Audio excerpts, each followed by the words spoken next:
अस्सलामुअलैकुम, क्या हाल है? होप ठीक होंगे, खैर से होंगे, खुश होंगे। अल्हम्दुलिल्लाह हम भी बिल्कुल ठीक है। मेरा नाम नायाब है और आप मुझको मेरे यूट्यूब चैनल के थ्रू जानते होंगे। ये मेरा पहला पॉडकास्ट है इसलिए थोड़ी-सी नर्वसनेस भी है और ये मेरी नॉर्मल ड्रेसिंग है जिसको पहन के मैं बाहर निकलती हूँ। पर आज यूट्यूब के बारे में ऐसी कुछ बात करनी थी, तो सोचा कि फेस टू फेस ज़रा बात कर ली जाए तो ज़्यादा अच्छा रहेगा। अच्छा फिर बात करते हैं कि यूट्यूब का ख़्याल मुझको कैसा आया। मैं एक आलिमा हूँ और अल्लाह का शुक्र है कि 17 साल में ही आलिमियत से फ़राग़त हो गई थी और उसके बाद से 18 साल से अल्हम्दुलिल्लाह पढ़ाते ही जा रहे हैं। बीच में शादी के जो साल थे 2-3 साल यानी जो शादी के बाद के साल उसमें वो सिलसिला रुक गया था। लेकिन अल्लाह का शुक्र 18 साल में से आप समझ लें कि 15 साल का तो एक्सपीरियंस टीचिंग में है। सो अगर आप ये 15 साल की जर्नी को देखते हैं तो मैं हर साल कम से कम यानी 20 बच्चों को और ज़्यादा से ज़्यादा 100 बच्चों को साल में पढ़ा लेती हूँ। एक बार फिर मैंने बच्चियों से सवाल किया कि बेटा मोबाइल में आप लोग क्या देखते रहते हो ताकि मुझको पता चले कि जवान नस्ल क्या सोच रही है और उनके क्या ख्यालात है। तो उन सब का एक ही जवाब था कि ब्लॉग देखते हैं। और मैं आपको सच बताऊं कि मुझको उस वक्त ब्लॉग का मतलब ही नहीं मालूम था कि ब्लॉग क्या होते हैं, क्योंकि मैं अगर मेरी बात करें मोबाइल में क्या देखते हैं, सो कुछ इन्फॉर्मेशन देखी जाती थी या कुछ न्यूज़ है या फिर कोई बयानात है। पर ब्लॉग मैंने ये बच्चों से बोलने से पहले कभी नहीं देखे थे किसी के ब्लॉग। तो घर पे आने के बाद मैंने सर्च किया कि ये ब्लॉग क्या होते हैं और किस तरीके से किए जाते हैं कि बच्चे सारी बच्चियां इतनी इंटरेस्ट से देख रही है और इतना कितना, जब मैंने उनसे पूछा कितना टाइम देते हो ब्लॉग देखने के लिए, तो कहते बस ब्लॉग ही देखते हो और कुछ देखते ही नहीं है। तो मुझको बहुत इंटरेस्टिंग लगा कि ये क्या चीज़ होगी जिसको बच्चियां इतने शौक से देखती है। फिर जब मैं उसको स्टडी करा, मैंने एक दो ब्लॉग देखे तो मुझको समझ में आया कि अरे ये तो बहुत अच्छा तरीका है कि अपनी बात को दूसरों तक डिलीवर करने का। लेकिन साथ-साथ में फिर बहुत सारे डर थे और सबसे बड़ा डर जो आपको हमको सबको ही होता है, वो डर क्या होता है? नहीं, अल्लाह का हम इतना नहीं डरते, अल्लाह से हम इतना नहीं डरते।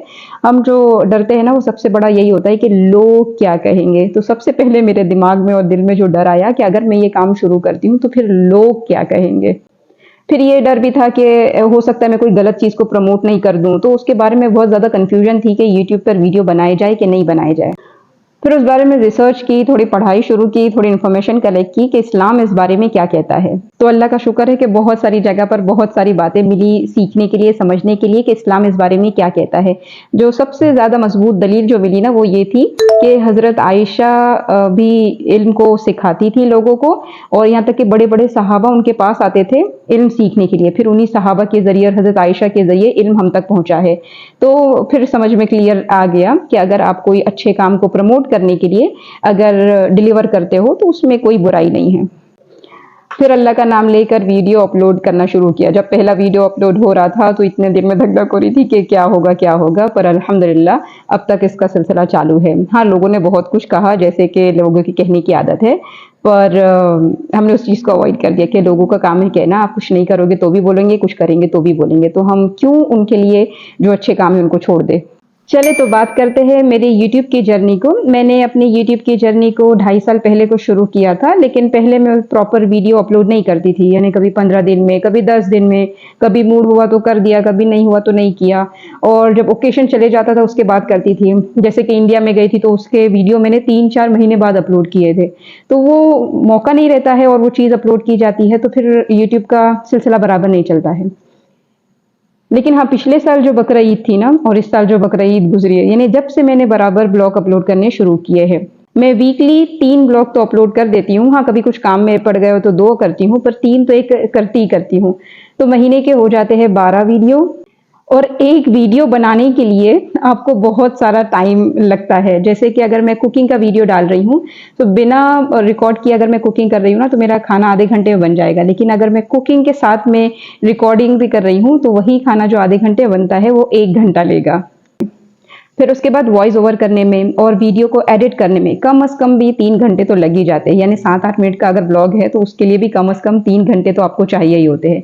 मतलब कि यूट्यूब आपसे मेहनत काफ़ी ज़्यादा लेता है, टाइम भी काफ़ी ज़्यादा लेता है और बदले में क्या मिलता है? बदले में इतनी जल्दी कुछ भी नहीं मिलता। जो हम देखते हैं ना कि यूट्यूबर ने घर ले लिया या कार ले लिया तो बस वो बहुत ज़्यादा अच्छा वायरल हो जाते हैं और उनके व्लॉग माशाल्लाह डेली काफ़ी अच्छे चलते होंगे तो ले सकते हैं। वरना अगर आप वायरल भी हो गए हो तो इतनी आसान नहीं है उससे इनकम करना। बहरहाल मैं अपना आपको एक्सपीरियंस शेयर करती हूँ कि मैं 3 व्लॉग वीकली अपलोड करती हूँ तो मेरे को कितनी इनकम होती है, यानी जो प्रॉपर जो वीडियो बनाई जाती है तो उसके बाद इनकम कितनी है। यहाँ पर मैं स्क्रीन पर आपको देती हूँ, शो करती हूँ कि कितनी आती है इनकम। आप देखें यहाँ पर ज़रा कि कभी $3 है, है, कभी 4 है, कभी 5 है, यानी इससे ज़्यादा नहीं मिलता है, क्योंकि आपने देखा है ना मेरा यूट्यूब चैनल कुछ इतना ग्रो हुआ है, ना कोई व्यू इतने आते हैं।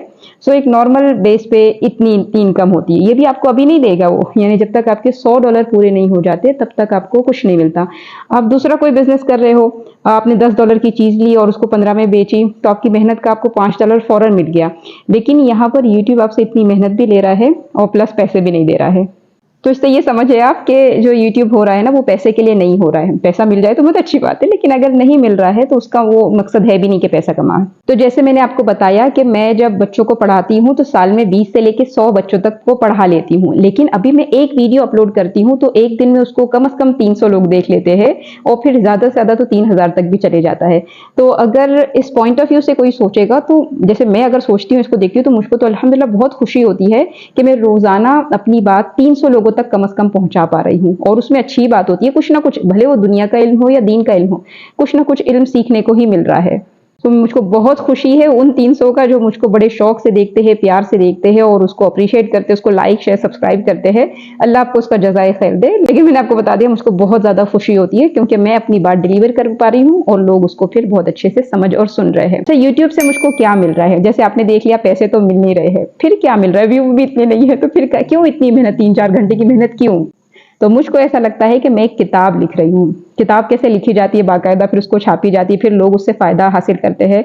सो मैं जो बोल रही हूँ वो रिकॉर्ड हो रहा है और लोगों को उससे अभी भी फ़ायदा हो रहा है, और अल्लाह की ज़ात से उम्मीद है मेरे मरने के बाद भी वो मेरे लिए सदके जारिया बन जाएगा। बहुत अच्छा लगता है जब कोई मेरी कुकिंग देख के कुछ सीखता है, उनको कुछ आइडिया मिलता है और वो मुझको मैसेज करते हैं। मैं थोड़े बहुत मैसेज आपसे शेयर कर देती हूँ कि हमने आपकी ये रेसिपी ट्राई की, बहुत अच्छा बना, जज़ाकल्लाह। तो ये इतनी खुशी होती है। ऐसे ही नहीं कि खाली कुकिंग के लिए फ़ायदा हो रहा है, बल्कि मैं इस्लामी बात जो 1-2 मिनट की करती हूँ, उससे भी लोगों को फ़ायदा होता है और सीखने वाले उससे भी सीखते हैं और मुझको मैसेज करते हैं कि आपने ये चीज़ बताई थी, तो मैंने उसको सोचा, तो मैं अभी ये करने लगी हूँ, मैं ये नहीं करने लगी हूँ। मैं मैसेज थोड़े शेयर कर देती हूँ। मैं यहाँ बैठकर दूर-दूर तक लोगों को अपनी बात से समझा पा रही हूँ, लोग उससे फ़ायदा हासिल कर रहे हैं, तो मेरे लिए तो ये सदका जारिया है। अब कोई इसको पैसे का रीज़न समझे, कोई इसको नाजायज़ समझे, वो लोगों का अमल दखल है। मैंने आपने बता दिया कि मुझको यूट्यूब से क्या मिल रहा है। अच्छा, यूट्यूब ने मेरी लाइफ कैसे बदली है? जैसे मैंने आपको बताया कि मैं 17 साल में फ़ारिग हो गई थी, उसके बाद मेरा पढ़ाई का सिलसिला चालू था, और लेकिन जब मैं शादी होकर यहाँ पनामा आई, तो यहाँ की एक तो लैंग्वेज ही अलग थी। यानी मुझको उर्दू बोलना आती है अच्छे से, इंग्लिश आती है, लेकिन गुजराती और स्पेनिश दोनों में से एक भी लैंग्वेज नहीं आती। माइनस पॉइंट मेरे लिए था। और दूसरा, यहाँ के तौर तरीके भी बहुत ज़्यादा अलग थे। मिसाल के तौर पर कि एक टाइम पर यहाँ पर यानी दर्जनों के हिसाब से समोसे बनते हैं यानी 10 दर्जन समोसे बन रहे हैं। अब हम इंडिया में थे तो बहुत बहुत भी 25-30 समोसे बनाएंगे, उससे ज़्यादा तो बनाने की अपनी ताकत भी नहीं थी। हालांकि मैं शादी से पहले अपने यहाँ पर बहुत अच्छा खाना पकाती थी, यानी कि ईद वगैरह में कुछ है तो मैं पका लिया करती थी, यानी बिरयानी की छोटी मोटी देग चढ़ा लेना। लेकिन तो पूरे तौर तरीके भी अलग थे और लैंग्वेज भी अलग, तो कॉन्फिडेंस लेवल है ना जो बहुत ज़्यादा नीचे चला गया। हालांकि मैं अपने दौर में, जैसे मुझको अभी भी मेरे बच्चे देखते हैं माशाल्लाह इंडिया से, सो मेरा कॉन्फिडेंस बहुत अच्छा था माशाल्लाह, बातचीत करने में या फिर कुछ भी डिलीवर करने में। लेकिन यहाँ आने के बाद बहुत ज़्यादा फिर लो होने लगा। लेकिन फिर अल्लाह का करम हुआ कि 2-3 साल बाद मुझको पढ़ाने का मौका मिला। अच्छा, वो लोग थे जिनको मैं पढ़ा रही थी, जिनको उर्दू इतनी प्रॉपर नहीं आती और ना मुझको गुजराती आती है। लेकिन पता नहीं कैसे हुआ, वो कभी आप बोलोगे तो उसके बारे में भी हम शेयर करेंगे। पर बस वो पढ़ाई का सिलसिला शुरू हो गया और लोग आने लगे और पढ़ने लगे, तो गुजराती मेरी लैंग्वेज होने लग गई। तो मैं ज़्यादातर जो भी बात है गुजराती में समझाने लग जा रही हूँ। बच्चे हैं माशाल्लाह स्पेनिश बोलने लग गए हैं। तो मुझको ये होता था कि भाई मेरी उर्दू ज़बान जिसको मैं मतलब इतने उससे पढ़े है और उर्दू अच्छी आती है, उसमें मैं इतने अच्छे से बात ही नहीं कर पा रही हूँ। हाँ, बहनों से और अम्मी से ये सब बात की तो उर्दू में की, बाकी तो जो उर्दू में जो एक महारत है बोलने की, वो गुजराती में नहीं हो पाती मुझसे। फिर इस तरह कोई अल्लाह के बंदे जुड़ने लगे और उन्होंने सिखाया कि देखिए आप ऐसा करें तो ऐसा होगा, वैसा करें तो वैसा होगा। यानी पकाने की, कुकिंग के हिसाब से उन्होंने थोड़ी टिप्स और ट्रिक दी। अल्लाह उनको जज़ाए खैर दे। मैं कभी भूलने वाली नहीं हूँ कि उन्होंने मुझे किस तरीके से मुझको सिखाया है। तो अल्हम्दुलिल्लाह मुझको पकाने आने लग गया था और बातचीत भी लोगों से अच्छी होने लग गई थी। लेकिन हाँ, वो जो कॉन्फिडेंस का एक लेवल था वो नहीं आया। लेकिन जब मैंने फिर यूट्यूब बनाया तो मेरी उर्दू जो लैंग्वेज थी वो अच्छी होने लगी और मैं वापस से उर्दू में अच्छे से कन्वर्सेशन कर सकती थी। तो मुझको ये बहुत ज़्यादा खुशी हुई कि नहीं, हम उर्दू लैंग्वेज में भी अच्छा ही बोल सकते हैं। यानी हमारी वो बोलने की जो तासीर थी, यानी बोलने की जो यानी जो हमारी बोलने की जो आर्ट थी वो गई नहीं, अल्हम्दुलिल्लाह बाकी है। और फिर कुकिंग का जो कॉन्फिडेंस था वो वापस आ गया। यानी होता है ना कि आप सीखते जाए ऐसे आने लग गया था। लेकिन अब जब एक ब्लॉग अपलोड करने के लिए आपको प्रॉपर कुकिंग होनी चाहिए, तो वो अल्हम्दुलिल्लाह धीरे-धीरे करके बेहतर-बेहतर की तरफ होने लगे। और अभी आप लोग ब्लॉग देख के बता ही सकते हैं कि कुकिंग कैसी होने लग गई। तो वो कॉन्फिडेंस वापस आ गया कि अल्हम्दुलिल्लाह मैं अपनी फैमिली के लिए अच्छा खाना बना सकती हूँ। यानी वो जो 2 कॉन्फिडेंट गिर गए थे ना, तो अल्लाह के फजल से मुझको यूट्यूब के थ्रू वापस मिले हैं। तो बस आज दिल बोला कि आपके साथ अपनी जर्नी को शेयर किया जाए कि किस तरीके से मैंने शुरू किया है। अभी तो हम वायरल हुए नहीं है, पर इंशाल्लाह वो वायरल होने की कोई फिक्र भी नहीं है।